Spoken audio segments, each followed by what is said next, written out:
it's in the testing. Bring them up, it's not a loss, it's just a lesson. Be grateful for your blessings. You'll be digging deep to find that inner strength. No, it's not the time to give up. No, nah, nah, nah, nah. I'm telling you, nothing they do will never defeat me. We control your destiny. I'm telling you, take your hand and point it up in the ceiling for me. I feel so irate. Wake up and I'm ready. Must make it ever steady. Setting goals is necessary while they hiding. Precious time they wasting like a disease is that spreading. Now it shift their eyesight. I say, I don't know why. Some will worry about the next man's stride. Try to match up a next man's life. Fix your life. And as soon as I start walking hard, you want to make something must be wrong, yeah man. I don't come here for that, so you help me burn and dirty. I'm telling you, nothing they do will never defeat me. They show me your destiny. I'm telling you, take your hand and point it up in the ceiling for me. I'm telling you, number one, we don't come to take nothing from them. I'm telling you, people, music, look, everybody chanting. I'm telling you, people, business, while we come to need blessings. I'm telling you, don't corrupt and tell so help me broadcasting message. No bad vibes on my side. We fuel by motivation. Keep sending out good signals. Pay attention to your audience. Let your light shine. What's for you will be for you. With the real ones rooting for you. Just let your energy introduce. Just say you don't know why. So we'll worry about the next man's stride. Try to match up a next man's life. Fix your life. And as soon as I start working hard, you want to make something must be wrong, yeah man. I don't come here for that. All your head me burn and dirty. I'm not telling you. I'm telling you, nothing they do will never defeat me. Because show me your destiny. I'm telling you, take your hand and point it up in the ceiling for me, please.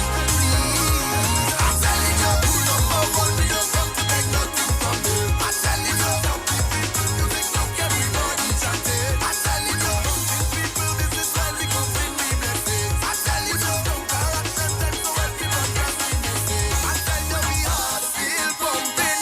Yes, it shall run things. We happy time to let it show.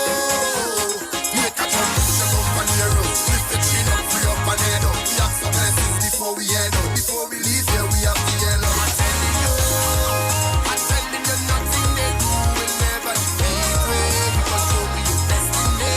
I'm telling you, take your hand and point it up in the ceiling for me, please. I'm telling you, number one, we don't come to take nothing from them. I'm telling you, happy people, music, look, everybody chanting. I'm telling you, pumping people, business, while we come bring me blessings. I'm telling you, don't corruption, tell so help me broadcasting message.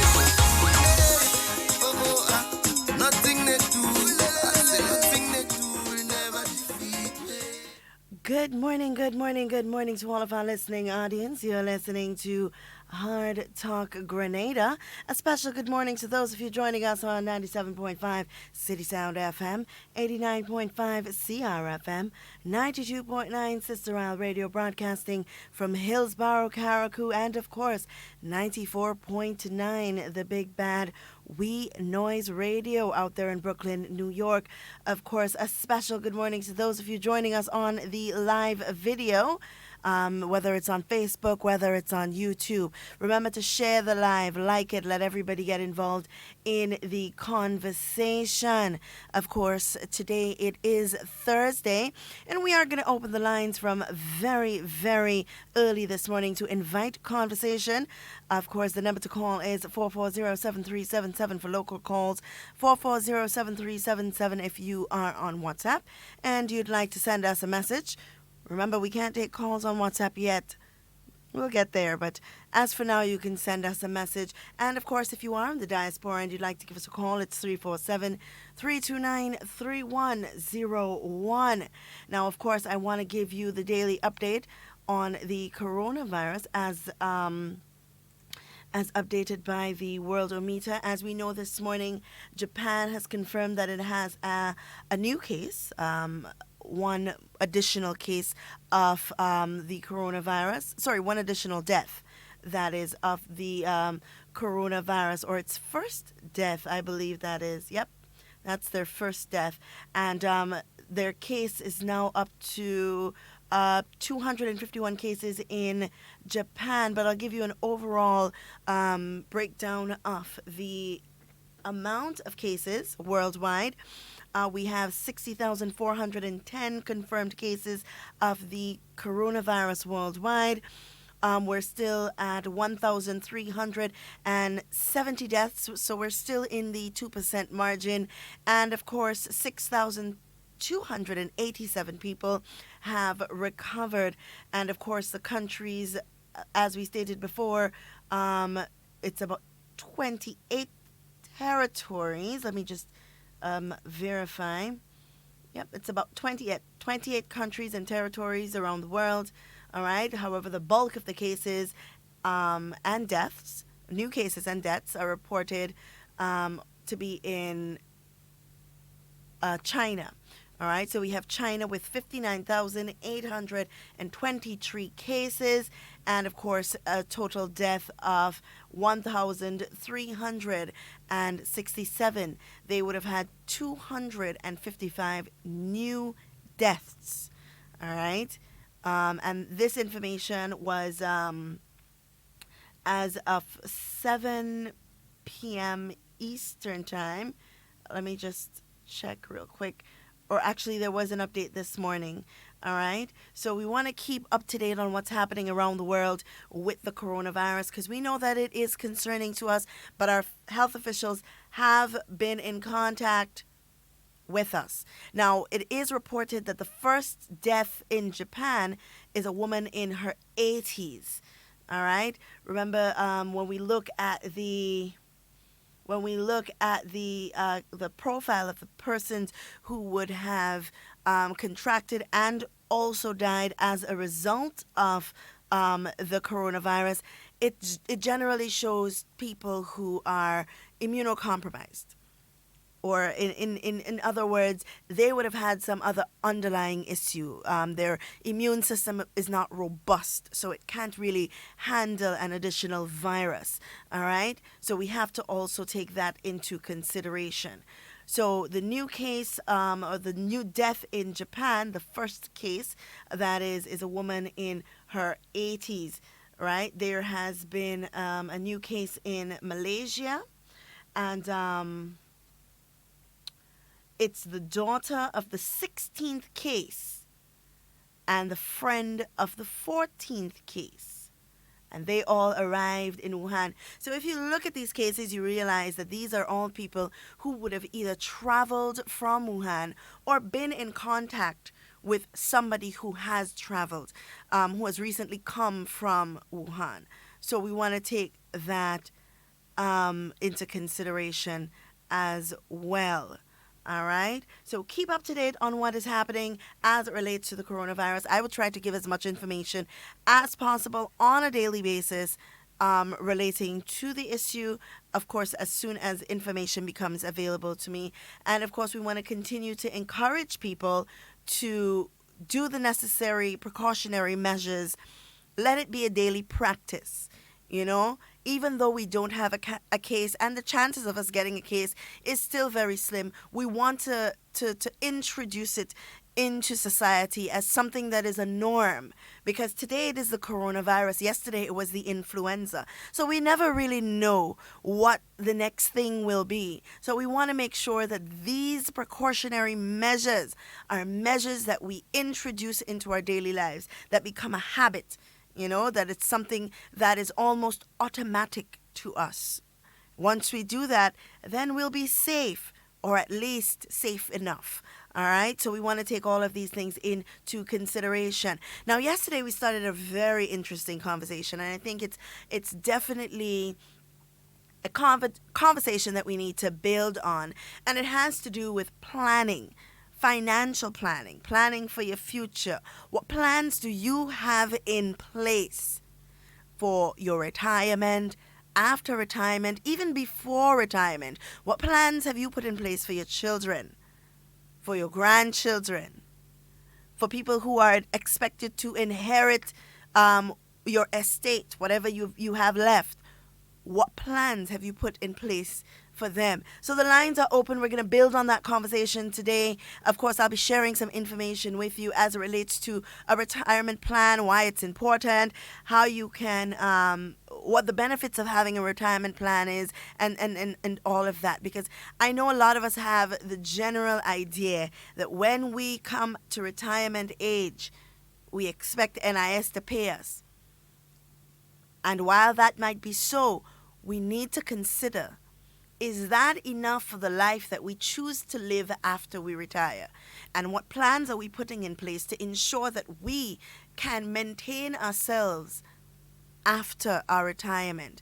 All right, so we definitely want to take that conversation to another level. We invite you all to call and let's start the conversation. But of course, remember, when you call, keep your comments to the point, keep them short so that everybody has an opportunity to contribute to the conversation. We have our first caller on the line. Good morning, caller. Yes, good morning to you once again. Hi, good morning. Have a good day.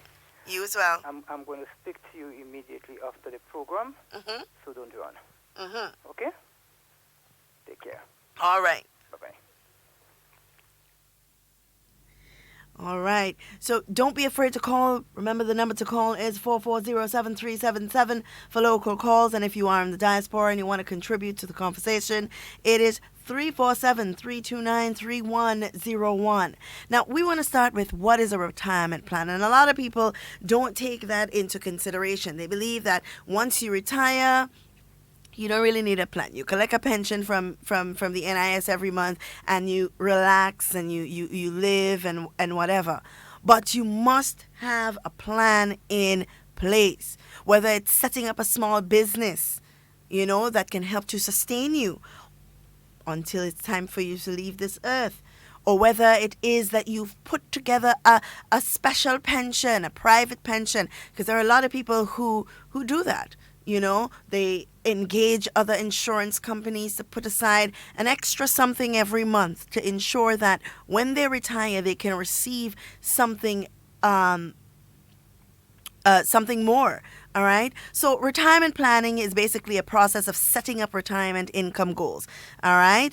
And of course, it's putting aside a little extra, a little something, so that when you retire, you have something to look forward to.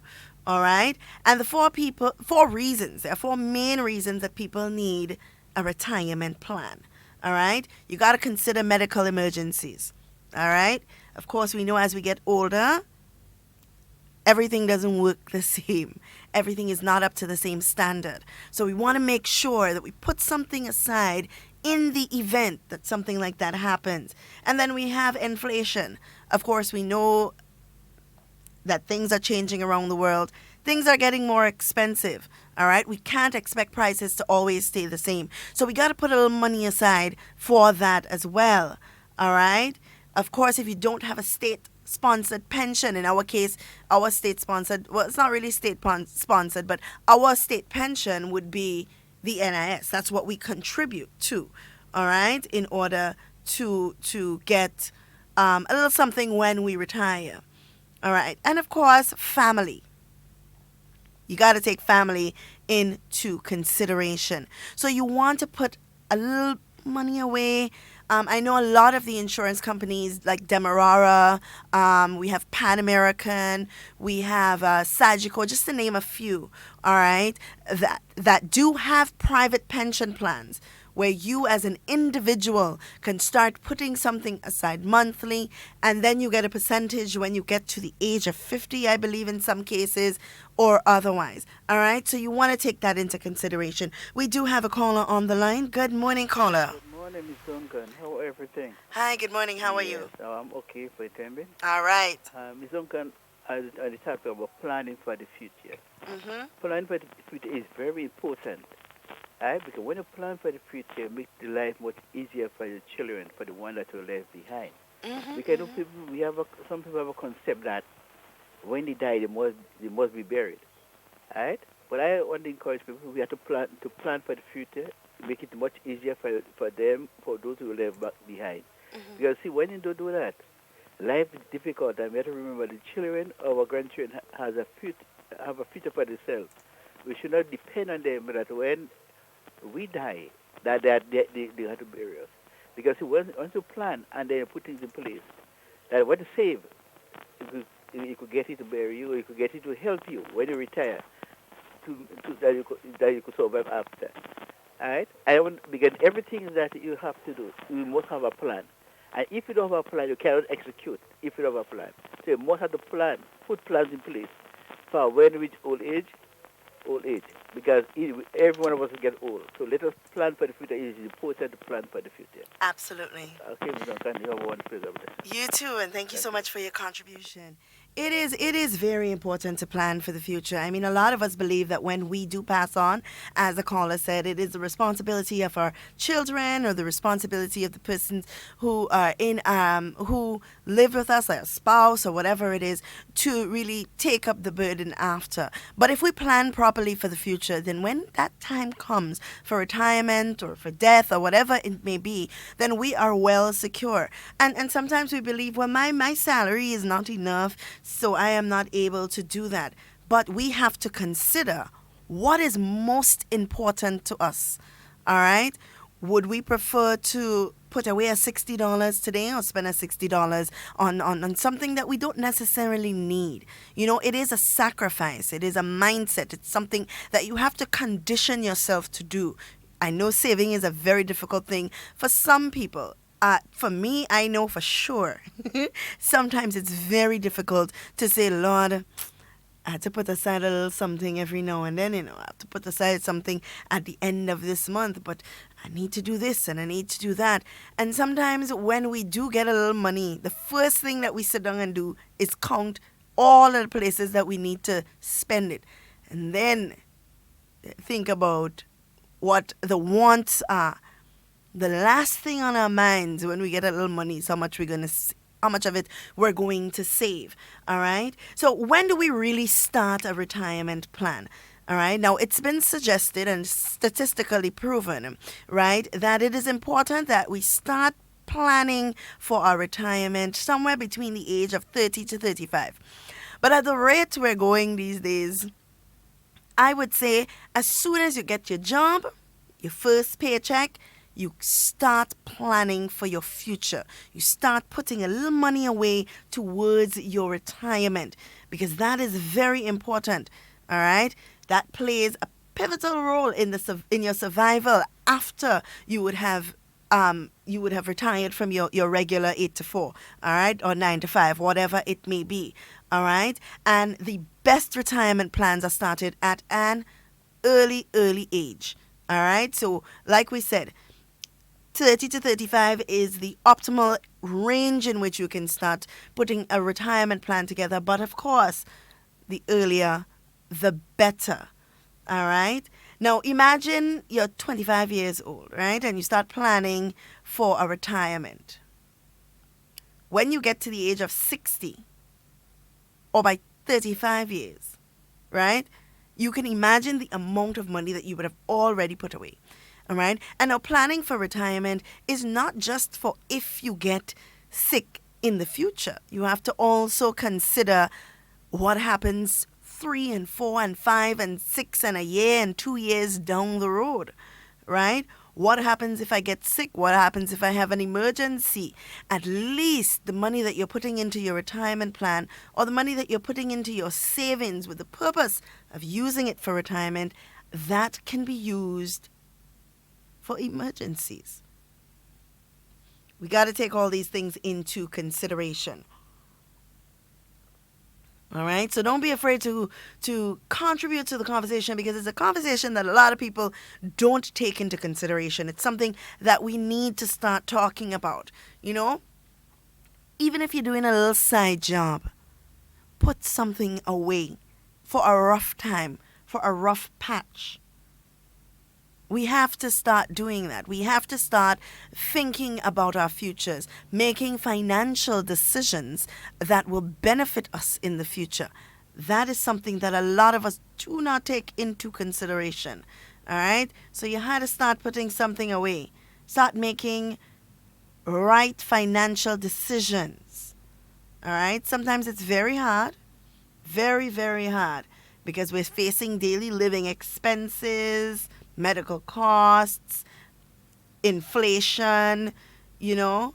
But we have to take into consideration when we are no longer working, we no longer have a solid job, will the monies that we receive from NIS be enough to take care of us?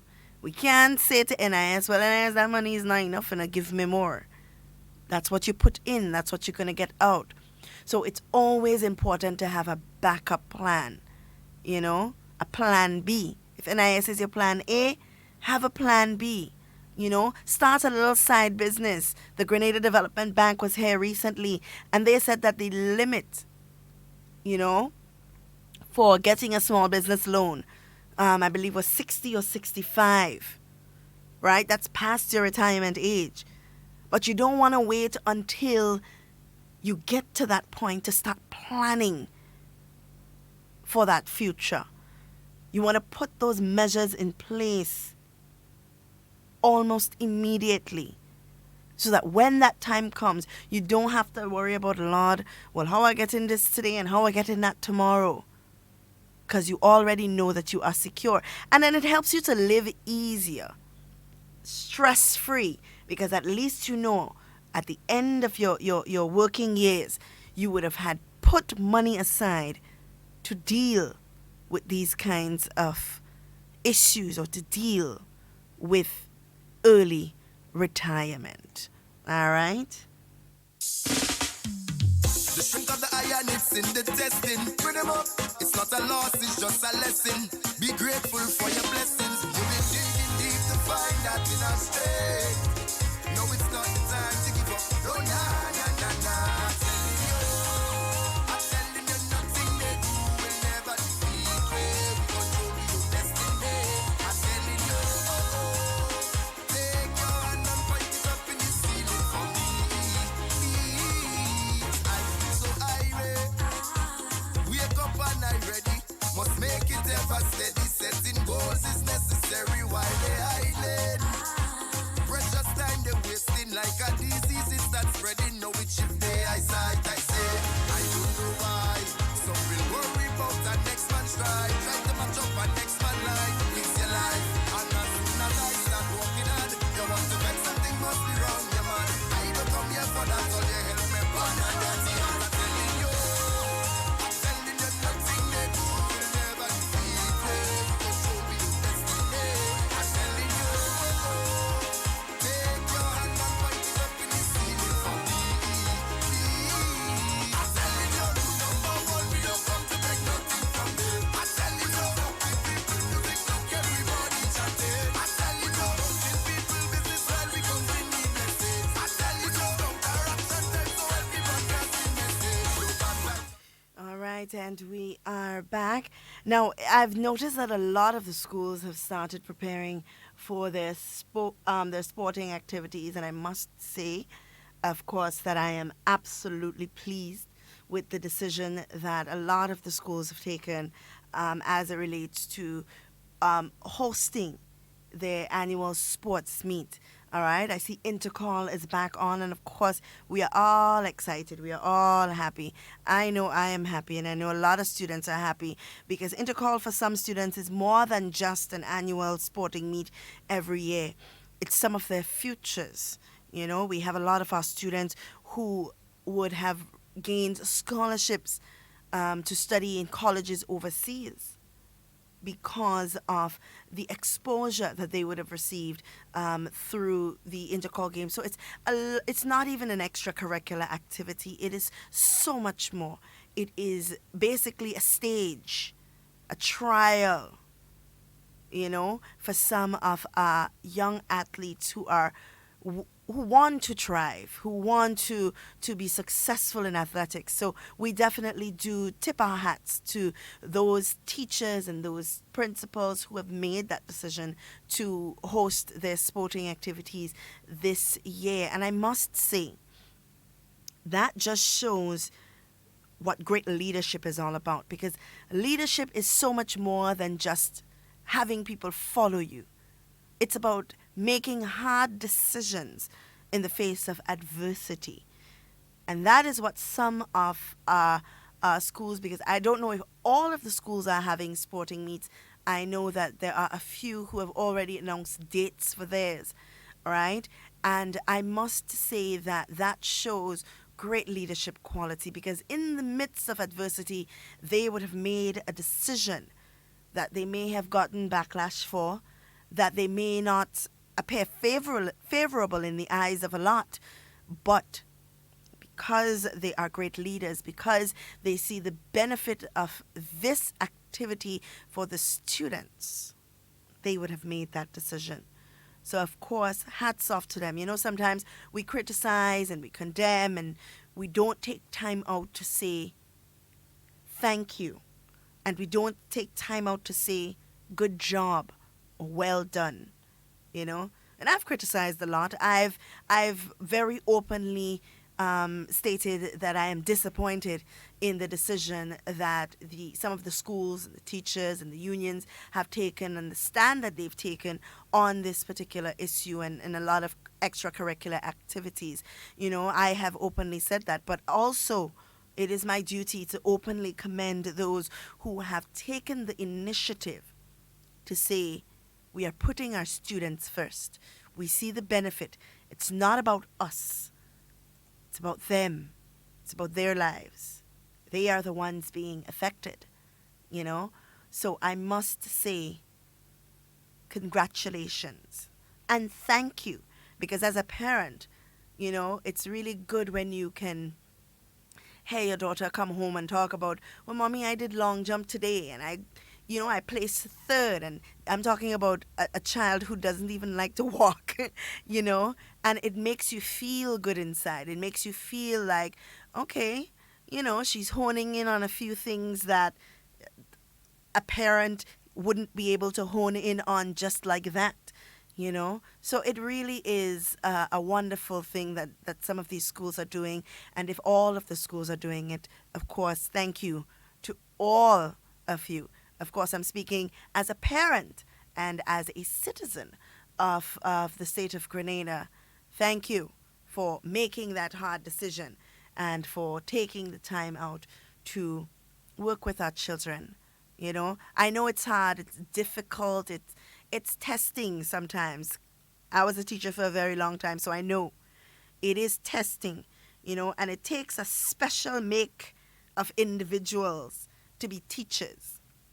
God definitely has a hand-picked few to be teachers, because it does take a lot. It requires a lot.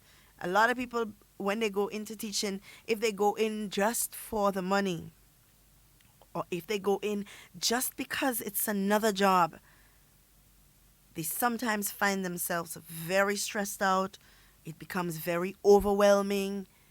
And they don't give the best that they can to these children. But I'm telling you, being a teacher and loving what you do is one of the most rewarding careers that you can have.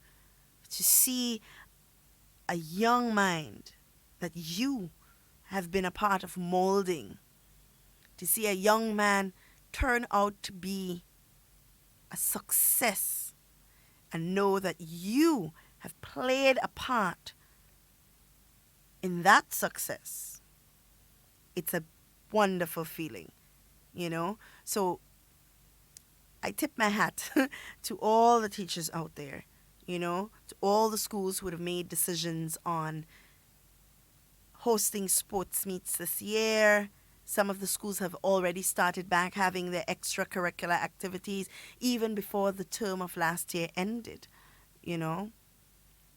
And it's just a blessing as a parent to hear your child come home and talk about all of the wonderful things that they have done or that they're a part of in school, the different activities, the different extracurricular activities.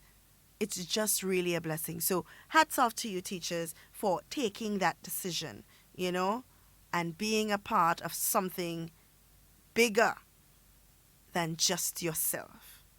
Definitely a wonderful and commendable act. This is an outbreak of disease that started in Wuhan. It's one of the central Chinese cities. It's caused by a novel coronavirus. That means it's brand new, so new that actually it doesn't have a name yet. It's from a family called the coronaviruses. The symptoms of this illness are pretty mundane on the face of it. It's a dry cough, fever, and then breathing problems. It seems quite mild in lots of people, and probably those people don't end up in hospital at all. We only know about the more severe cases, which is where people have gone on to develop viral pneumonia. And those people obviously end up in hospital, and all the deaths have been amongst those people. This brand new coronavirus came from animals, and it's believed that the source was actually a seafood market in Wuhan, which also sells wild animals. So far as we know, all the cases have come out of Wuhan. So some of these people are in places like Thailand and Japan, but they haven't picked it up there. They actually got it in Wuhan and then they travelled.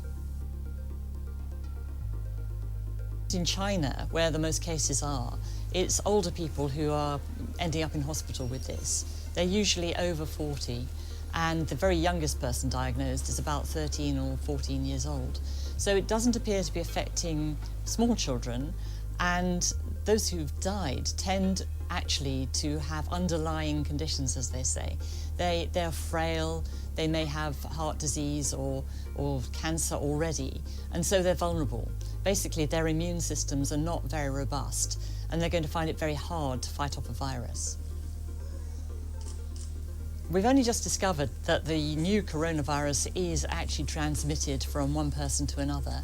It was hoped at first, actually, that it just came from animals, as all coronaviruses do, but now it looks as though it is actually passed from one human being to another. So we've got people-to-people transmission because the market's been closed for some time, and there are cases in people who've never been near it. So there actually isn't any treatment at the moment at all. Because this is a virus, antibiotics won't work. They only work against bacteria, not viruses.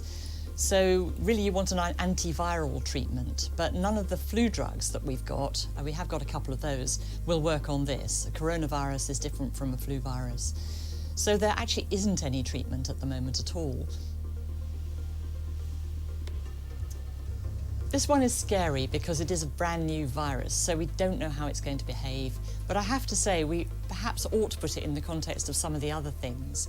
I went to Sierra Leone to cover the West Africa outbreak of Ebola, and that was killing more than half of all those people who were infected. SARS, which was a novel coronavirus, just like this one, back in 2002, did end up causing a global panic.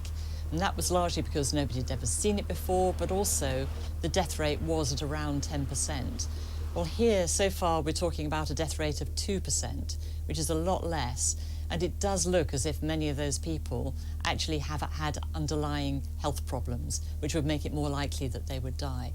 They could equally have died of flu. So you have to put it into that context, I think.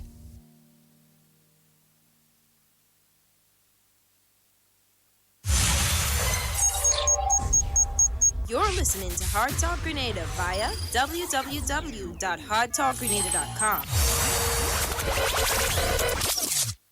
All right, and for those of you who are just joining us, we've got a few topics, running up and down in the air right now. Of course, we want to stay updated with what's happening with the coronavirus. And as we said earlier, there has been so far, and that would be as of 11 o'clock this morning, the update is 60,410 confirmed cases of the coronavirus, 1,370 deaths, and 6,289 recoveries. And of course, we know that the majority of the cases, majority being 823 cases in China. All right, and of course, following that would be 251 cases in Japan. So we want to take that into consideration. Of course, we always want to encourage people to remain safe, practice all of the health tips that we have been providing. And let's see what we can do to remain safe. We have a caller on the line. Good morning, caller.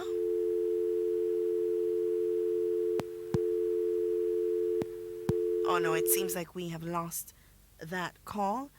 We urge the caller to try calling again.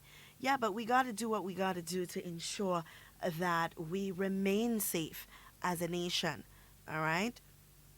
Right now, the majority of the cases are within China. And of course, we do have a travel ban on China for those of the people who, for those people who still doubt that the Ministry of Health can handle this.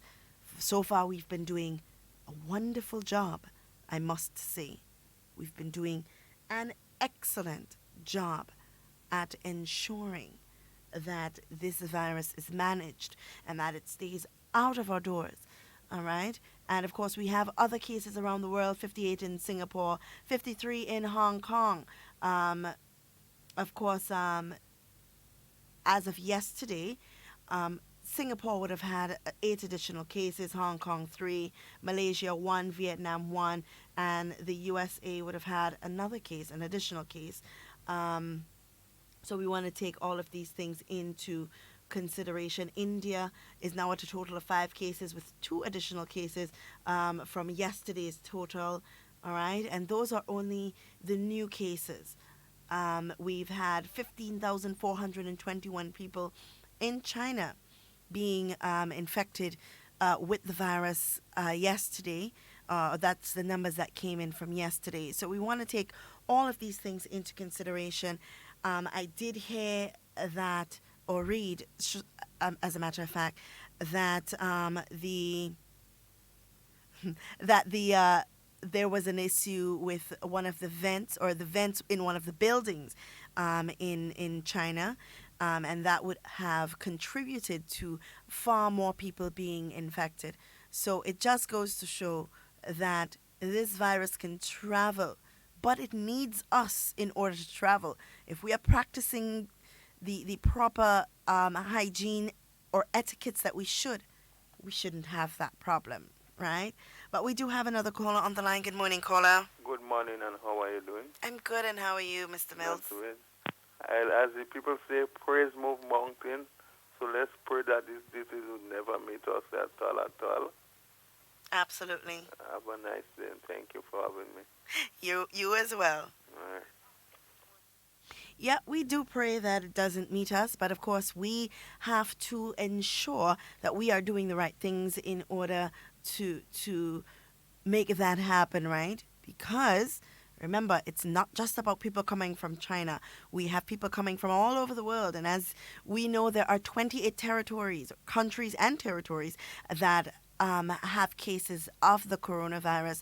So it's not just singular to China, all right? While it is the epicenter and it has spread more rapidly in that area, it's not just that area. So we want to be careful. We've had a case in London, although it has been said that case is of a Chinese national in London. But still, we never know who that person would have come in contact with while in transit. You just never know. So you want to be careful, and you want to encourage people who have traveled into the country, people who you know of, your friends, your family members, that within the time that they have traveled, if they feel sick, got a cold, not a cold, but a fever, flu-like symptoms, you want to contact your nearest health center, all right? Or you want to go to your nearest doctor, all right? But also, you want to protect yourself so that you are not spreading whatever it may be, because it doesn't have to be the coronavirus. It could be the common cold. It could be the flu. But we just want to take the necessary precautionary measures. We don't want to say, okay, well, my auntie just come in from London and it's just the flu going around in Grenada. She's safe because she didn't come from China. You don't want to take those kind of chances, right? So you want to make sure that you be your brother's keeper, be your neighbor's keeper. Ensure that cases of of if you're feeling sick, if you have a fever, and you have recently traveled into the country, all right, you want to make sure that you go to your nearest health official and report it as soon as possible. Let's get ahead of it before, it's in our laps and we don't know what to do with it, right? So we want to be cautious. And of course, like the recommendation said, if you have a flu, if you have a cold, and you recently traveled, mask yourself. There's no point in everybody in Grenada walking around with a mask on your face and you don't have anything, because guess what? Same hands that you're using to touch surfaces that may be that may have the flu virus or whatever on it, you're taking that same hand to remove your mask, and you're taking that same hand to touch your face, right? So you want to make sure that if you have a cold, that you mask yourself so that you are not spreading the virus, because it needs our fluids in order to spread, right? So ensure that you are not doing that. And we will continue to provide as much information as we can as soon as it becomes available, so that you are not overwhelmed and feeling like you don't know what's going on. And that's always our purpose here, to ensure that you are properly informed. We know that the Prime Minister would have had a secondary meeting with the ambassador to China, all right? Of course, keeping talks open, keeping conversations open to ensure that they are well informed as to what is happening, not here, but of course abroad as well. And as we know, our ambassador in China is keeping in contact with our students there. Of course, we cannot tell the students don't come back. If they want to, and they have means of doing so, they can. But we have the necessary precautionary measures in place to have them quarantined just to be safe. All right, we have a caller on the line. Good morning, caller. Good morning, Miss Duncan. Hi, good morning. And a special good morning to your listening audience, wherever they are. Now, the first issue here is with the teachers and the schools and the sports. And Miss Duncan, the fact that some schools or all schools will be having the sports, it's a sign of strength and not weakness by the teachers. Mm-hmm. Putting the children first have always been the motto, and for that, we really appreciate you. Yeah. And I hope as our economic situation strengthens, the government would be able to address more of your all issues. But, Miss Andy, now with the virus, Miss Duncan, I have listened to the Ministry of Health here together with the medical professionals very closely over the last few weeks in terms of how they have handled the outbreak of this coronavirus. Mm-hmm. Ms. Duncan, after listening to them on a daily basis just about, I believe that they have given a very good account of themselves. They did not create any panic in society, and the dissemination of information was done in a timely manner, and they never stopped stressing the importance of basic hygiene. Mm-hmm. And not only that, Ms. Duncan, every bulletin they put out, they always stress that we are working closely with the World Health Organization and CAFA and our regional partners from a collective standpoint, when it comes to dealing with that virus. Today, this virus, as far as we know, is not in Grenada. And Ms. Duncan, we have a lot to celebrate in the sense that our medical people here know what they are doing. And as usual, basic hygiene. Whatever you do, make sure you leave the garbage where it's supposed to be. Mm-hmm. Ms. Duncan, thank you very much for the time. All right, thank you. You know, the caller spoke on the timeliness of the messages by the Ministry of Health, and I believe that they have been speaking sufficiently. But you know, sometimes we never want to believe, especially when emotions are high. It's best that everybody calm down first, and then we have a better appreciation for what is being done. And I think that's what's happening right now. People have calmed down. People have started listening to reason. People have started listening to their health officials, getting updates from them.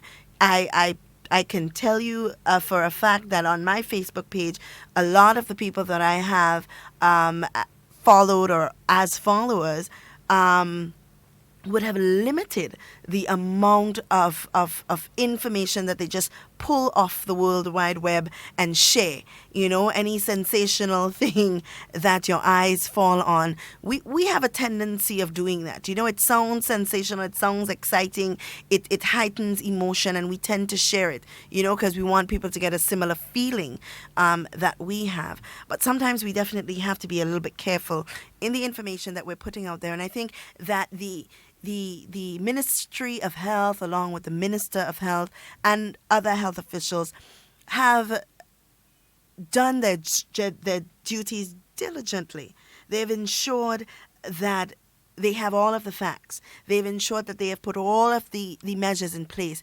They have time and time again been on numerous media programs and so on, just to ensure that the message gets out there, you know. But of course, we know that the message doesn't always get to the people at the same time, or to all of the people all at the same time.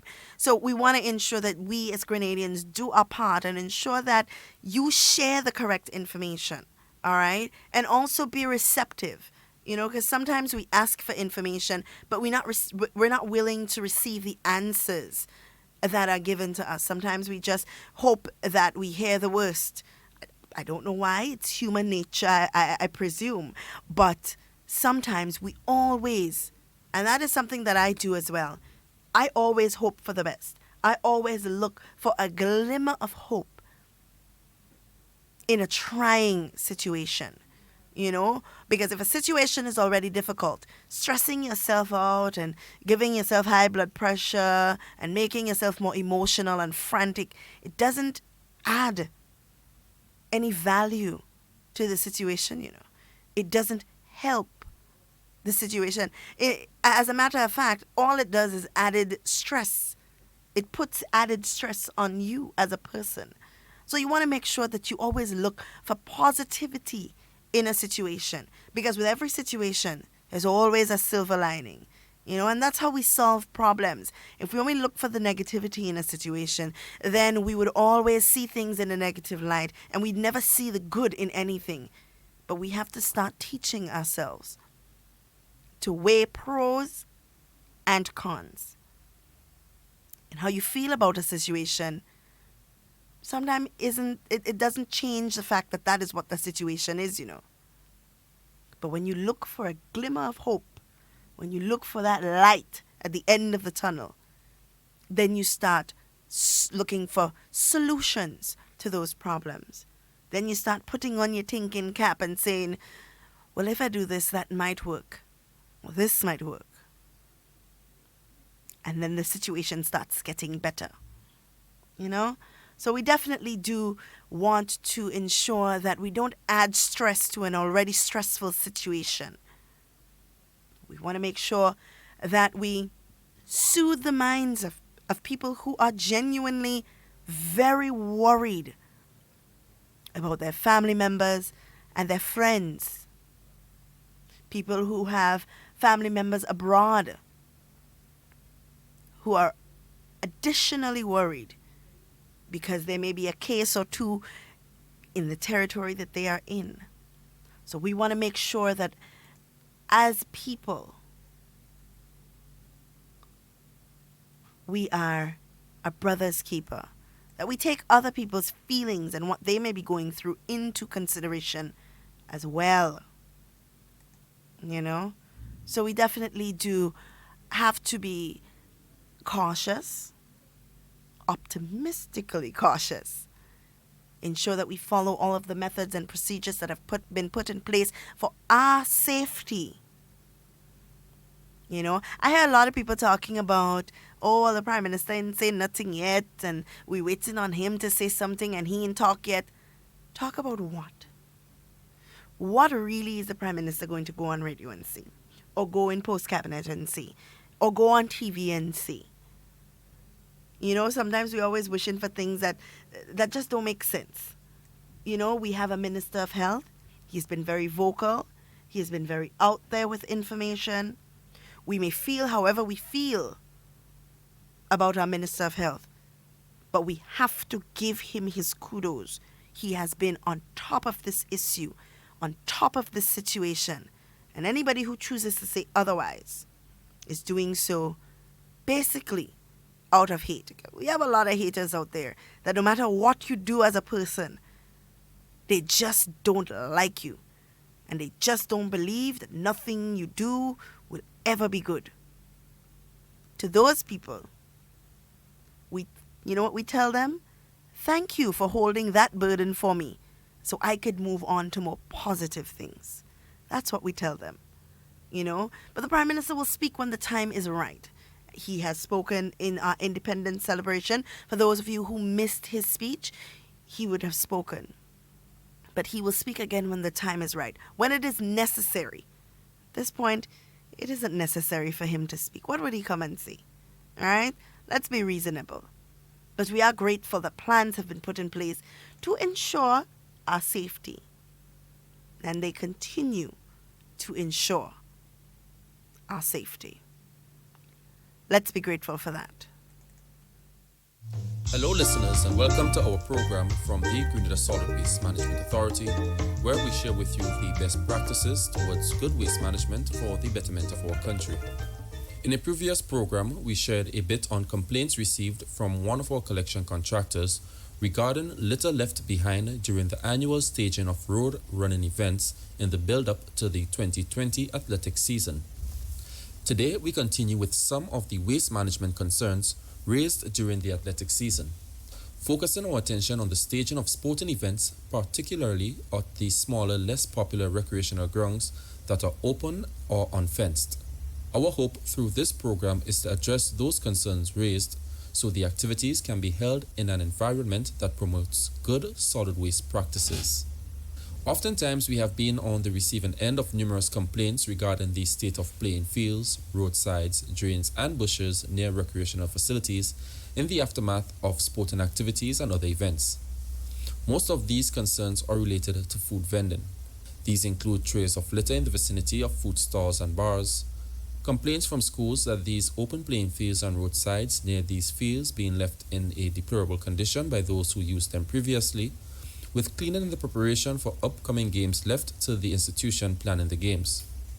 No one appreciates having to clean up after another, especially when there appears to be deliberate disregard for who is affected by such disregard and the magnitude of the efforts needed to address such cleanup operations. It should be everyone's policy that they leave the playing area and its environs better than they met it. At the Grenada Solid Waste Management Authority, we continue to place problems of this nature at the forefront in our public education drive so as to create a sense of responsibility on the parts of all waste generators and ownership for public property. Such ownership, we believe, should encourage a sense of pride in and commitment towards ensuring the maintenance of an environment that is aesthetically pleasing to the eye, as opposed to an environment that is conducive to the many diseases and infections associated with improper waste management.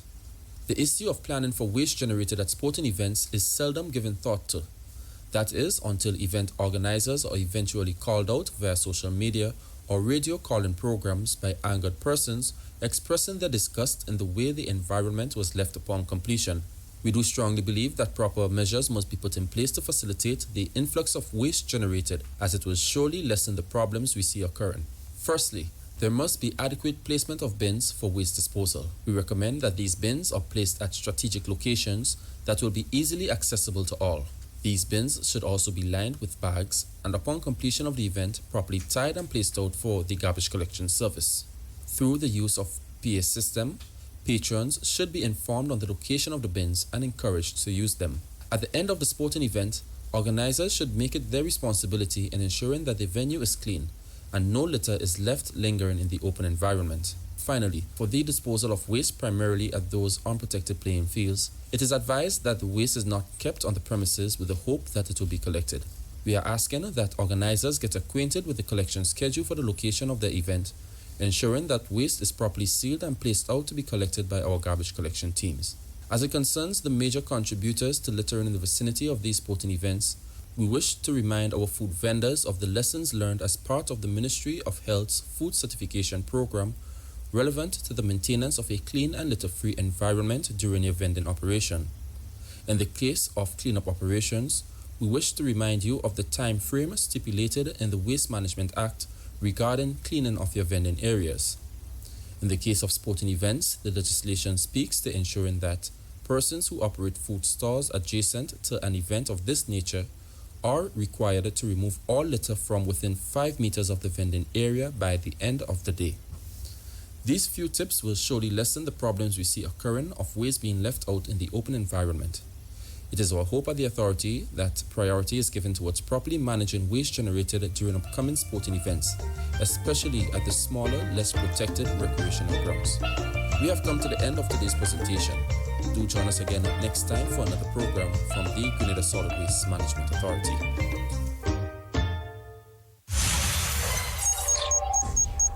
You're listening to Hard Talk Grenada via www.hardtalkgrenada.com. All right, and we are back, and of course we continue to provide as much information as possible as it relates to the coronavirus and what you can do to protect yourself and to protect your family, of course, in the event that we do have an onset of the virus. Right now we don't. We're safe, all right? We're secure. But we never know what can happen in the upcoming weeks or in the upcoming months. We always want to be prepared. You know, I read the other day that chronic stress can affect your immune system. Right now, we're at a place where we want our immune system to be up to par, up to max. All right? We want to have a robust immune system. So we want to make sure that we are taking our vitamins, our D's and our C's, all right? And we want to make sure that we are eating the proper fruits and vegetables, that our diet, and that's something that we don't take into consideration a lot. You know, KFC and things does make a lot of money off of us.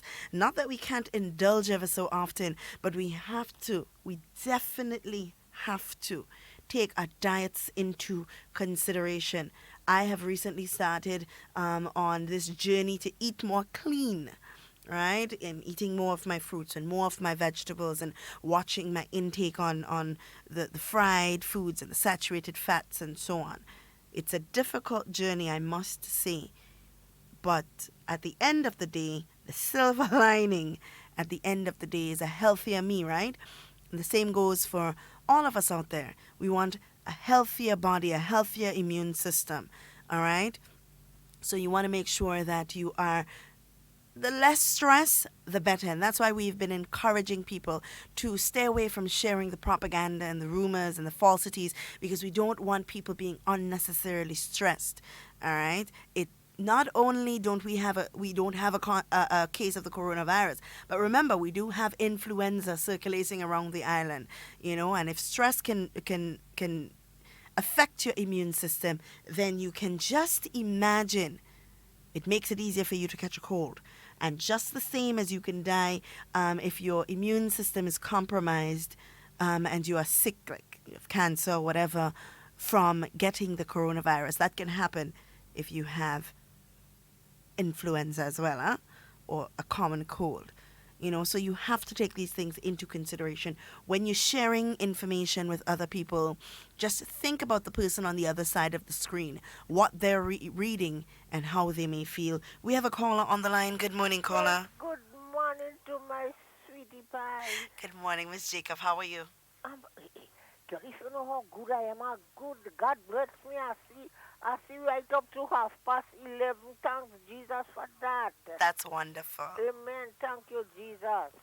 And to me, wonderful, wonderful health minister. Oh, my God. I just feel to take him and run away with him. Somebody say, oh, God, me Jacob, when you take him and run away with him, what we going to do for health? Yeah, he And is say, doing a "I wonderful don't know job. him out and him too much." He is doing a really good job. If he do a good job, when my prime minister don't want to say nothing because he are ministers and them to talk, when the time come, he go talk. Yeah. They don't want to know. Yeah. I just don't eat some first thing I do this morning, I give God thanks and praise. I say me praise. When I finish, I scrub my teeth and I drink some, what do you call it again? The thing that don't make the along with, the saffron. Turmeric. And the ginger. That's right. Mm-hmm. And I drink some of that. And I just don't eat a grapefruit. And I eat. And That's when wonderful. 12 o'clock, I'm going to take my breakfast. Well, you see that? You're ready. You're keeping your immune system robust. That's right. I Lovely. drink a lot of water. Yeah. Well, if you stay home like me, I don't drink a lot of water. But who can drink a lot of water? Every minute have a bottle, sipping. I do that often because it's very difficult for me to Yeah, it's go difficult for you. Yeah, to just drink water like that, it's difficult. But I sip. I have my bottle and my bottle and I'm sipping.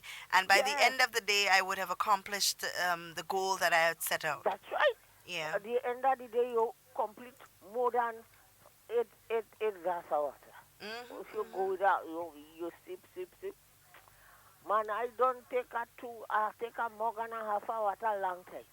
Okay. I will see at home. All right.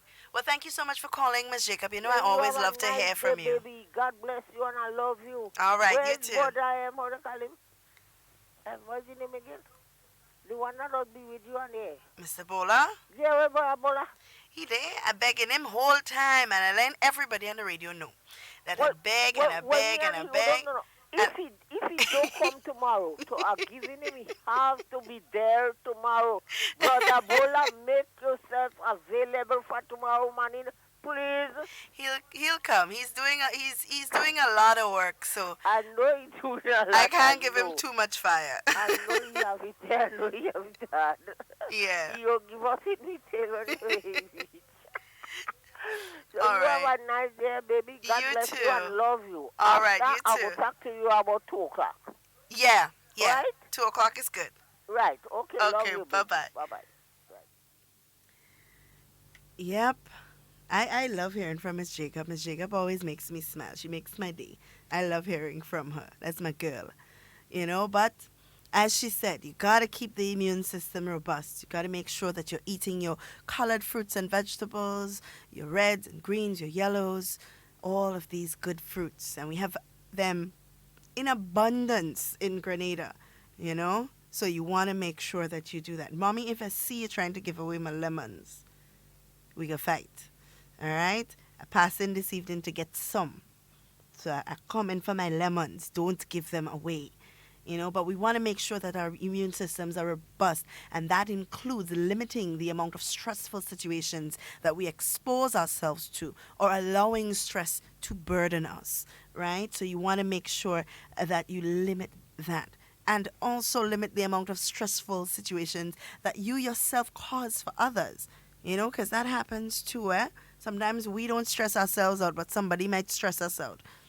Or you might stress somebody out. So you want to take that into consideration. We have another caller on the line. Good morning, caller. Good morning, Miss Duncan. How are you doing? I'm good. How are you? I'm not doing good at all because I'm freezing. We're like 3 degrees. So as soon as I stepped out of the car, on my toes, my finger, everything is freezing. That's not nice. And y'all enjoying sun long day. Lots and lots of it. Some people willing to give some away. But, when you hear these kind of things, we appreciate it so much more. The sun is in the sky, but it's just not making any sense because 3 degrees, come on, that's not good at all. Yep. No, 2 things. first of all, let me say I was looking last week, and I think it was Convent St. George's did a nice thing for independence. I want to congratulate them. Although they had one mistake, we don't have yellow in our flag, it's gold. It's gold, yeah. But they said yellow. So that's a mistake. I think they should correct that for next time. But we're talking this morning about the coronavirus. Yes. So no, I'm not promoting any one product or anything. But I was a couple weeks ago, and this thing really baffled me. Finished what I was doing, went home, lie down, went through Facebook, saw this video with this guy who would have saw that this one product Lysol kills the human corona. And I was like, no, that could never be real. So I went across the street not far from me. There is a Home Depot. I actually read the can. I actually bought a can. And it says down on the list of things that it kills is the human corona. Now, we're hearing that it's a new thing and stuff. I mean, I know we can't drink the thing. That's crazy. But my thing is, if a product like Lysol would have in the back of the can, and people can fact check me, you can go at Andals or wherever, pick up a can and read the back of it, and you would see. If that is on the can, how come this now is a new virus? They're saying it's a new thing, but on the can it says it kills the human corona, which means, I mean, it came from animals for a while.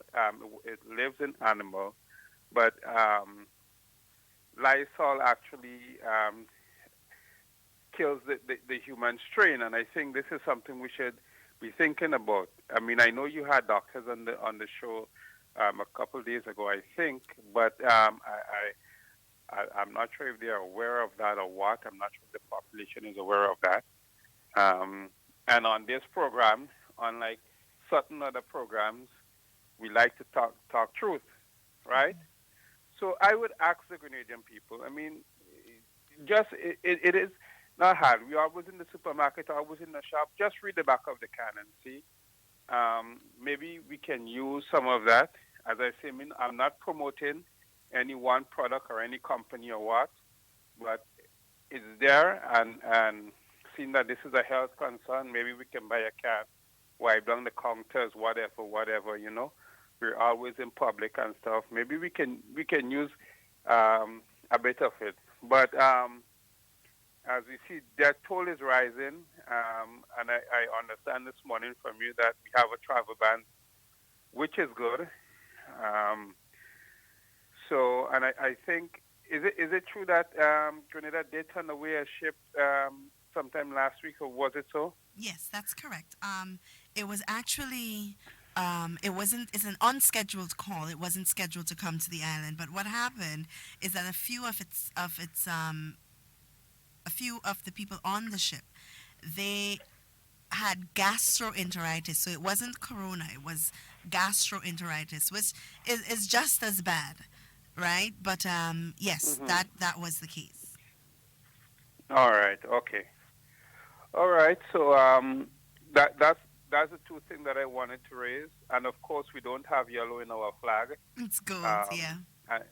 This is something which really bothered me. So I must have to get that one out of my chest.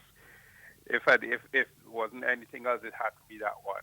So have a good day, and maybe you could send up some of the heat from the sun, because I just seen it in the sky, but it isn't making no sense up here right now. I'll put it in a box for you. But caller, what I want you to do is I want you to continue listening after you put down the phone, because I want to explain the whole Lysol debacle for you. All right? Okay. So I'll explain it to you, but when we're off the line, okay? Okay. All right. All right. Thank you so much for your contribution. All right. You're welcome. All right. So this Lysol issue is something that we have heard here in the Caribbean. It was something that was fluttering around on social media as much as other information as well. Now, the thing about the human coronavirus being at the back of the Lysol tin. I want us to understand that the human coronavirus is a family of viruses. It's not just one virus. All right? It's a family of viruses, which means that this strain that we are now seeing is a new strain. It's something that they have not ever seen. All right? SARS, which is a virus that was rampant over the years, and I'll see quickly if I can pull up here when SARS became an issue, right? SARS was one of a very worrying virus for a lot of us, and it was let's see, in 2003 or 2002. I'll find the specific details and I'll let you know. But SARS was one of our biggest issues, one of our biggest concerns next to Ebola, right? And everybody was concerned. Now, SARS comes from a family of coronaviruses, all right? So we have to take into consideration that it is not just the coronavirus that we're seeing now. It's not the coronavirus that they're speaking about at the back of the tin, because corona, like they said, the human coronavirus is a series, a family of viruses. All right, it could be SARS today, it could be MERS tomorrow, it could be and I want somebody to pronounce this for me because I haven't found the pronunciation, if it's a pronunciation or if it's just the acronym, but they have given it a name. I think they've called it COVID-19. That's the name that they've given to this novel coronavirus or new coronavirus, right? So that is just one to add to what is already there, right? So the Lysol, it does kill surface bacteria, all right? So like you said, you can wipe down the counters, you can do all of that. But as it relates to your body internally, now remember, we fight viruses and diseases by building antibodies towards them. Now, if something new comes around, something that we don't have any antibodies for, we can only imagine what it's going to do to our immune system because we have nothing to fight it. So that is one of the biggest problems that we are seeing with the coronavirus at this time. Because it's so new, it's something that we've never seen before. Our bodies have no antibodies to fight against it. We're having a difficult time with it, right? So, as you said, Lysol does advertise the coronavirus, human coronavirus, at the back of the tin, but it is not the novel coronavirus that we are seeing now. It's not COVID-19. It is coronaviruses related to the family, within the family. In the back of the tin, it also says it fights against influenza and HIV and all of that. But that is for surface bacteria and surface viruses, not necessarily fights against the virus. And I know there are a lot of people who have had this thought or this theory that the coronavirus existed before, and that is how they knew to put it on the back of the tin. Yes, the coronavirus has existed for a lot of years, but there are different strains of the virus. And this strain is something that they have never seen before. That's why they call it a novel coronavirus. Novel meaning new. All right, so we want to take that into consideration. I know it's something that a lot of people have battled with, information that a lot of people have battled with. The Clorox wipes, Clorox cleaners, it says the same thing at the back there as well.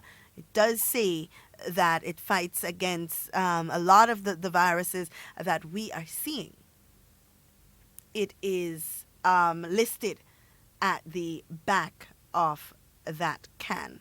So take that into consideration. So thank you for the information. Of course, yes, you can encourage people to purchase Lysol, or Clorox, or any of those antibacterial disinfectant sprays or wipes or whatever it may be to clean the surfaces.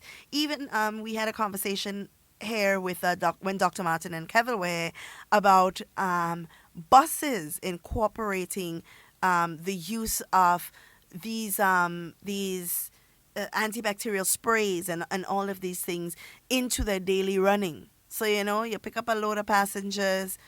You want to make sure that the surfaces that you're exposing them to, that it's clean. But also as a passenger, you want to ensure that you leave the surface clean. Because the driver can't stop the bus every time somebody drop and say, everybody get out, I want to spray the bus, right? That doesn't make any sense. So you want to ensure that you as a passenger, you want to make sure that you leave the surfaces clean. And that's why we encourage people to, if you have to cough or you have to sneeze, do so in the in your elbow, in your arm, so that you're not coughing and sneezing into your hand and then you're touching the seats. Because somebody's going to come into the bus after you, they're going to touch that seat as well, right? Possibility of them touching the seat and then touching their face. Very big possibility. So you want to make sure that you, as a person, do your part by practicing the proper cough and sneeze etiquettes. All right? You want to make sure that you do that. So time is running out. We are winding down for time. And of course, I can't leave here today without giving you the necessary information that is needed to help you go around about your daily, whatever it is you're doing today, your daily activities without sharing a cold or a virus with somebody else. So it is important for me to share with you the tips. Now remember, yesterday we spoke about ensuring that you are not stressed, because stress can add to the chances of you getting a flu or a virus. But we do have our last caller on the line. Let's take this call. Good morning, caller. Good morning, Miss Duncan. Good morning, Miss Cammy. I'm good. How are you? How are you doing? I'm good. Right. Well, I want to say something, I want to say something, Miss Duncan, and it's not nice. Oh, that Lord. is why we as Grenadians, some people saying, don't say the anthem. It's something that occurred and happened to me in the stadium, Miss Duncan, on Independence Day. I'm a Grenadian from my heart, right? And we're talking about what's going on in the world today with this thing that is killing people in China. Something happened in the stadium with me, and it led me to ponder and think of how we as Grenadians treat others. Treat others. And then we're talking about love in this country, and we have to say the anthem. So we mustn't say the anthem. No apology. I was not feeling well when I went to the stadium. I was in a lot of pain. So I went downstairs, Miss Duncan. I wanted people to listen. And I don't want no sympathy this morning. And no time. I went downstairs and I see Dr. Philip and Nurse Jacob. And they attend to me in the stadium. But on my way up, I was feeling bad, really, really bad. And I had cramps in my leg. And when I reached on the floor where the elevator is, I asked one of the security that works there. I said, I want to go upstairs. I don't feel well. And Miss Duncan, could you believe one of the young man and the lady in the red dress that walked in foreigner stairs when I went into the elevator to get a right to go upstairs to sit down. They tell me how to get out of the elevator as a Grenadian. One lady that was in the elevator, they treat me with scorn. They treat me with scorn. As if I have a disease. Listen. As if I have a disease. And I have to get out of the elevator. It was a white woman. Right?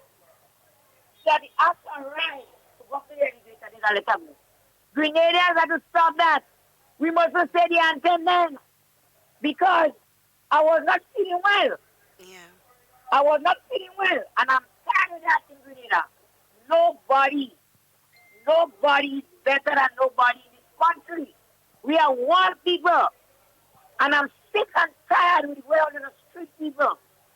I'm sick and tired of that. And we have to stop it. We have to stop it as a people. Because the way they was in the elevator is not better than me. The man treated me as if I had a disease. As if I have a disease. So the lady in the elevator would have catch it. Guy would have to say this morning. And I'm waiting for some of them. I'm waiting. I am waiting for some of y'all Grenadians that are all this patriotic and all this such things and all this not nice. No apology. I say, I have to see. Have a good morning. All right. Thank you for sharing, Miss Cammie. You know, I know we're running out of time, but I'm going to say this and I'm going to say it quickly. And it's something that I've been talking about a lot. Compassion. I really don't believe that as a people, some of us, not everybody, show enough compassion to our fellow Grenadians. Sometimes you just don't know what a person is going through. You don't know what's going on in their head, what's going on in their minds, how they may feel. And sometimes it just takes something as simple as asking a question. Because maybe Miss Cammie wasn't supposed to be there or be on that elevator. And under normal circumstances, she probably wouldn't even approach. But her situation at the time required it. And a simple question would have been suffice to find out why. You know? Sometimes we treat our own people worse than we treat people who don't belong or who aren't Grenadian. And it's a very sad thing. I've seen it happen a lot of times. I try to treat everybody equally because we are all equal regardless of a circumstance. Circumstances don't make you a person. You know? But, Ms. Cammie, I must say, I'm sorry that you had to experience that. And I'm hoping that the people who should be listening to this are listening. It's time that we start changing as a people. Start embracing each other. Start being a little bit more compassionate to one another. Helpful to our fellow brothers and sisters. Maybe we'll get a lot more blessings that way. Not because you have a little bit of authority means that you are in a better place than somebody else, or gives you the right to treat anybody else less. Because we are all human. And at the end of the day, we all going in a casket and all of us going in the same ground. Your soil might be a little more tough than mine. That might be the only difference. But we all going in the same place. So let's treat each other with a little bit more compassion. Guys, we are out of time. But remember, in whatever you say and whatever you do, be safe, be secure. We always want to be talking with you and never about you. Enjoy the remainder of your day. You're listening to Hard Talk Grenada via www.hardtalkgrenada.com.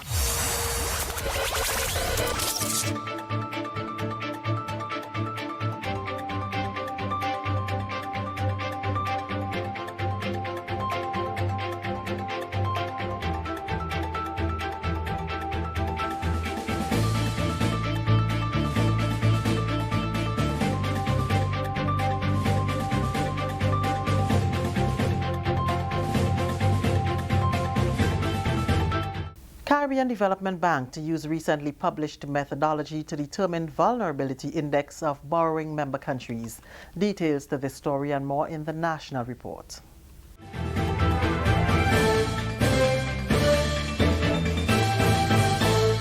With the details to the news for Wednesday, February 12th, I am Leslie Ann Johnson. The Caribbean Development Bank, CDB, wants to use its recently published Multi-Dimensional Vulnerability Index to determine the level of vulnerability of its borrowing member countries in a global setting. The bank's Director of Economics, Dr. Justin Ram, says they calculated the index for their BMCs and, having received feedback on the methodology from international partners, the consensus is that the methodology is sound. We now have a consensus that our methodology is sound, and what we want to do is to roll out this methodology to include more countries globally. In fact, the ambition is to actually have this multidimensional vulnerability index done for all countries of the world, so that then we can really see how our countries' vulnerabilities lie within a global context. Now, Dr. Smith mentioned we have coming up next month the beginning of our negotiations for the replenishment of our special development funds. And we do have a paper that we're taking to our board which seeks to identify a new approach to how our countries can access concessional resources utilizing the methodology of this vulnerability index. CDB President Dr. Warren Smith says borrowing members with relatively high per capita income have limited access to concessional resources compared with the other member countries. Our view is that that issue needs to be addressed. And we feel that you have to be able to make the case. You have to make the case in a credible manner, so that we feel that the issue of vulnerability to natural hazards is a very big part of that case, but it has to be evidence-based. So that the work that's being done on this vulnerability index, in my view, is a good step in that direction. So we're going to be having that conversation, as I say, we're going to start that conversation next month. Prime Minister Dr. The Right Honourable Keith Mitchell has welcomed the start of work on the Six Senses Hotel project in Lassages, St. David.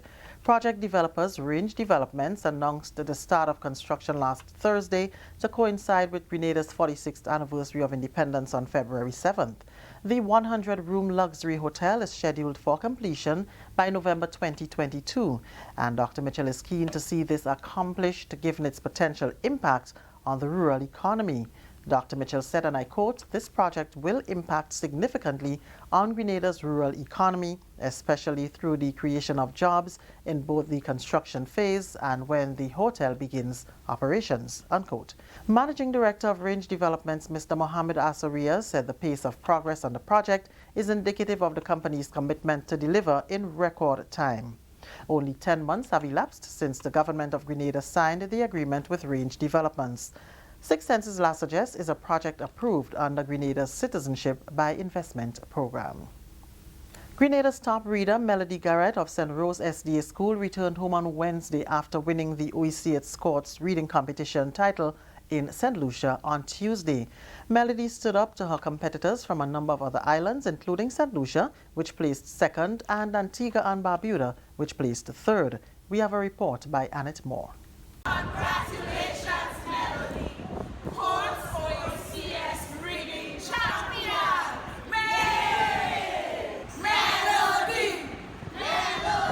Melody Garrett, the 2020 winner of the 10th Courts OECS reading competition, returned today to warm greetings from a delegation of teachers and students from her school, the Courts marketing officer, DeLeon Walters, and other supporters who gathered to congratulate her.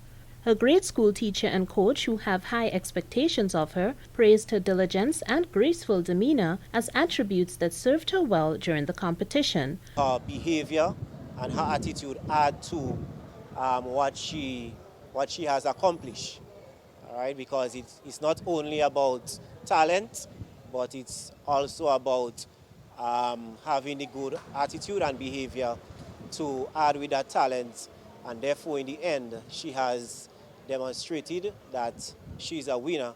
I was very impressed with the quality of reading that was displayed by all the students and the organizers of the event. Hats off to them. From the district level, I was really confident. I just knew she would have won the overall competition. There is something very special about Melody that, draws everybody to her. She's a very humble child, and she does her best in everything that she put her mind to. She gave it her all, and that's what stood out for her, and she was able to come out the champion in that competition. Everybody is super excited. You know, we couldn't contain ourselves today. We had to come down here. We had to come and welcome Melody back home because it's a big win, not just for Grenada, but for our school, being a school in the village. You know, we were very, very, very excited to be here to share in that moment with Melody. Some of Melody's classmates also shared their opinion. Yeah, I was expecting for her to win, and if she don't come any other position, I'll just be happy for her as a friend. Somebody tell me about it, and I feel happy because I was like, oh, Melody is so awesome. Melody says she wasn't nervous and was prepared to do her best, having worked on her weaker areas leading up to the regional final. My name is Melody Garrett. I attend school at the Montrose SDA Primary School, and I just won the Coates OECS reading competition. My friends and my teachers, I knew they were praying for me, so I wasn't scared because I knew if they were praying for me, God would be with me and I would have nothing to fear. If you work hard and you put your mind to what you want to do, you will succeed. After I did the finals in St. George's, I went to a radio station in Surtees and I practiced with a man that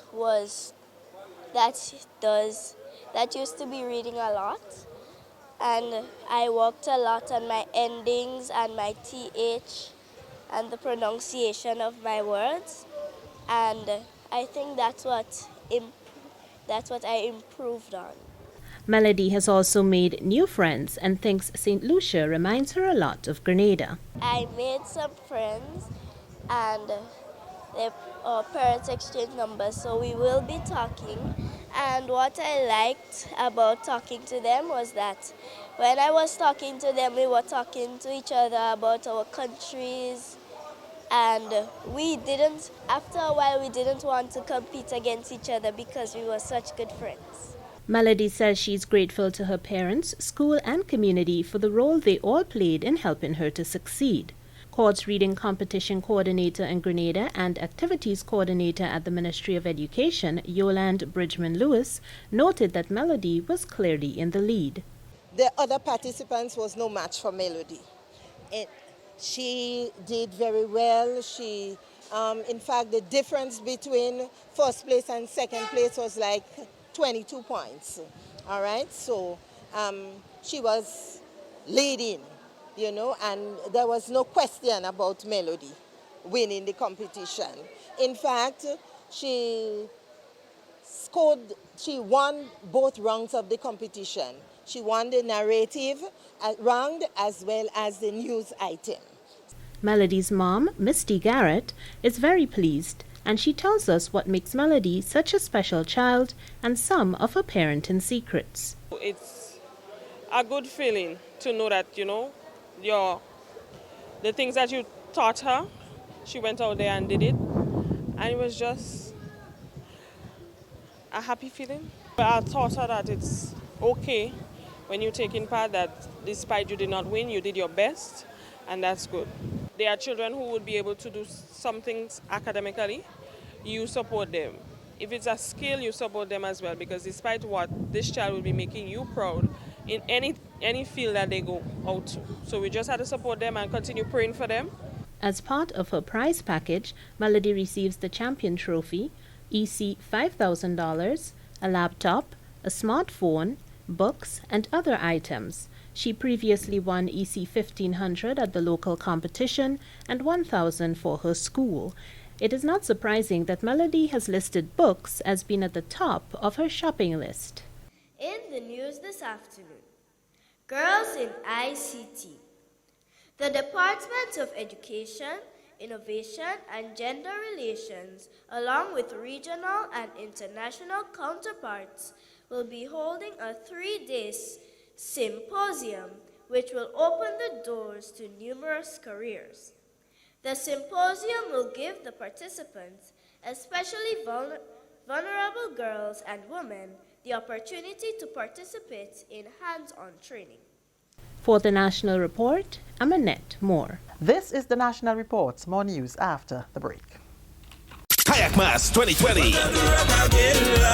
February 15th to February 25th. An real event making one spectacular carnival. Saturday, February 15th. Children Mass, Frolic, and the Big Show. Thursday, February 20th. Queen Show Night. February 21st. Soca Monarch. Saturday, 22nd. Chab Convention. Caduceus and Goofy. Sunday, February 23rd. Monday, Juve and Monday Night Mass. Tuesday, February 25th. Shakespeare Mass and The Last Lap. All the major MCs and DJs will be inside Kayak Mass 2020.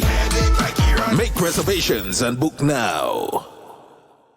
Rural farmers are being encouraged to practice climate-smart agriculture given challenges experienced as a result of reduced precipitation and increasing temperatures, which can impact the levels of water that is available. Through 2 pilot projects which are being undertaken by Grenada, through support from the Food and Agriculture Organization and the Ministry of Agriculture and Lands, a number of farmers will find it easier to store and collect water that they can use on their farms. The special commissioning ceremony was held for the 2 pilot projects this week. We get more in this report from Mina Booker.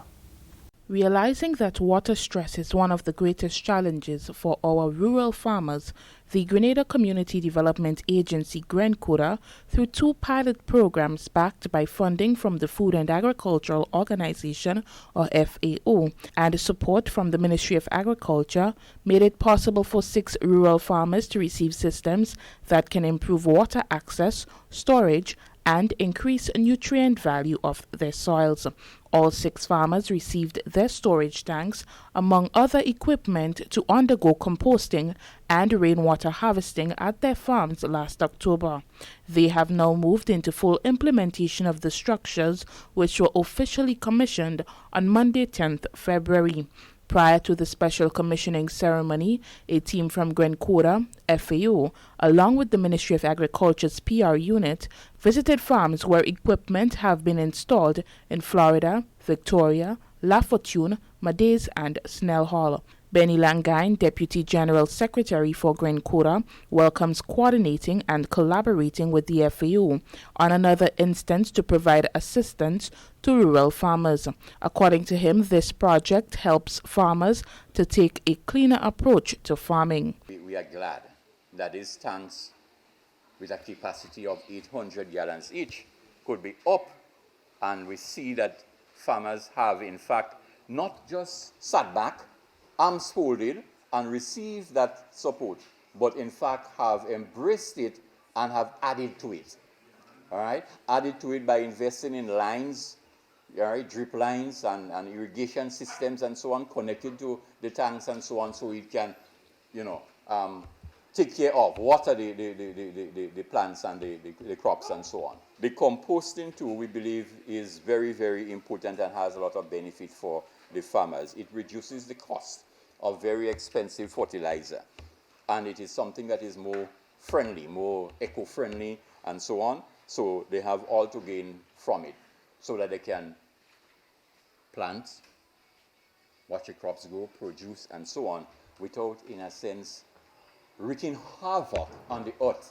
Now that they have moved into full implementation of the attributes at their farm, the farmers indicated ways that they continue to benefit. Tanks in place, compost in place, it's just wonderful. Whenever it's dry, the ground will crack up So now that we have the tanks, it will be better because the pot will remain moist, so then we can get whatever, we plant whatever. Livera is a dry forest area, and in the dry time it's really dry. Livera is one of the 3 biggest concentrations of dry forest in Grenada, Perseverance and down in the south being the other instances. And our farmers in this area are seasonal farmers, because we have to operate when the rain is falling, and when it's dry, it's really dry, as I said before. So we are extremely grateful to Grenada for giving us the opportunity to have this water harvesting structures. What it does for us is allow us to operate in a non-traditional time for us. So whereas we would have to be packing in our tools at this time of year, some of us are in preparation for going into another cycle of crops.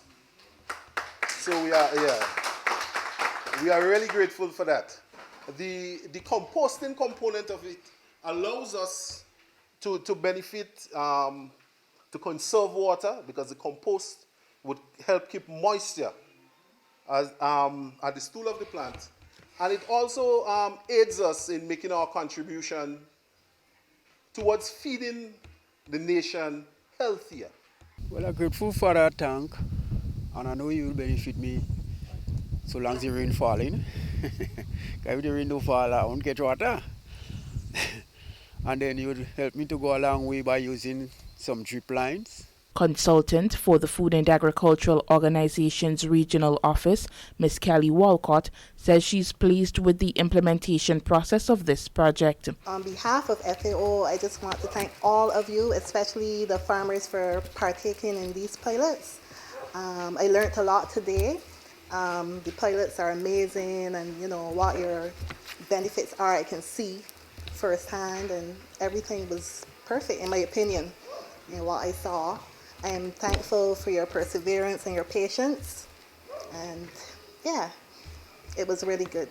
Permanent Secretary within the Ministry of Agriculture and Lands, Mr. Elvis Maureen, urged the recipients to care and make best use of their facilities. We would have learned from the experiences of these farmers. So critical is for you to appreciate the investment that has been placed at your feet. Appreciate it. And I say the best way to return thanks to Grenada, FAO, the ministry, and yourselves is to continue to take good care and put the facility into best use. Put it into best use. I want you to recognize that what you do is an investment. The ministry held the hands of Grenada by assisting with the procurement of materials and providing technical support to farmers and officers attached to the program. Water plays an important role in ensuring food and nutrition security for all, as it helps provide high-quality food and can lead to healthier lives. Now that the farmers have implemented their systems, it means that they can benefit from reduced cost of water and increased production due to access to water. For the Ministry of Agriculture, I am Mina Booker. And that's the National Report. I'm Leslie Ann Johnson.